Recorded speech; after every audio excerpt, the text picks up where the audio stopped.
Have you ever been invited to a dinner party or a formal dinner and weren't sure of the proper etiquette? Well, etiquette expert Sharon Schweitzer is back to tell us what we need to remember. This can be such an intimidating situation. So thank you, Sharon, for coming back on our show today. My pleasure. And okay, of course, we've got the place settings, but that's not all we're diving into. In fact, we are going to take a look at some of the talking points that we're going to have: invitations, duties as a guest, of course, the silverware, and the tipping. Ooh, that's a good one. But first, let's dive in. Invitations. Let's hear the do's and don'ts, Sharon.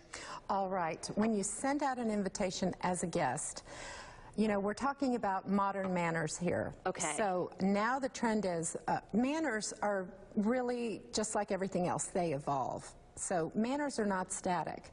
So now the trend with manners is, as a host, when you send an invitation out, you ask.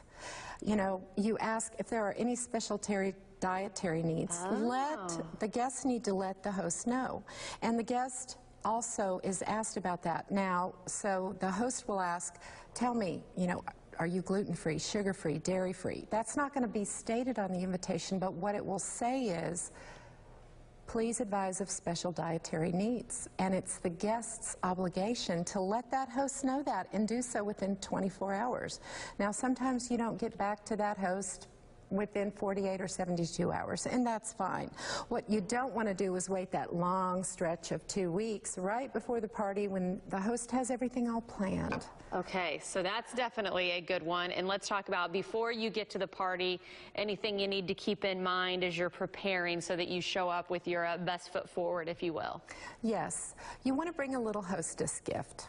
And it doesn't have to be anything really expensive. It can be something like a tea towel. It can be a diffuser. It can be a candle. You want to be careful with wine or champagne because you need to know your host or hostess really well, because they may or may not drink alcohol. So if it's an invitation to someone who's new and you don't know them that well, you're taking a risk if you bring wine or champagne if they don't drink. I like that candle idea. And speaking of candles, something nice on a table, along with the table setting. So there's our segue to dive in. This is always, you know, intimidating. You just have to do that refresher. Break it down for us, Sharon. Well, the first thing you want to do is tell yourself, when I look at a place setting, I am driving a vehicle. And what I'm driving is a BMW. So every meal I'm driving a BMW, whether you really drive a Lexus or a Porsche or whatever else you may drive. And it's BMW. So we're going to start over here, and we're going to start with the bread plate. The bread is the B, the plate is the M, and for you vegetarians, it's meal, so it's an M, and this is the water. So it's a BMW. Okay, simple enough. After the BMW, any other things that we want to point out to kind of help us in the etiquette world? Yes, you always start from the outside and move in with your silverware or your utensils.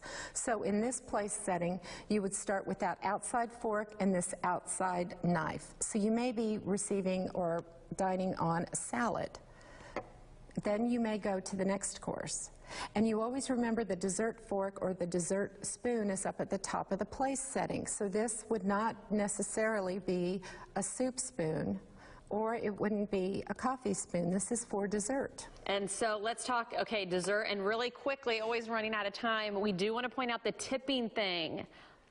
What's a good rule of thumb to remember?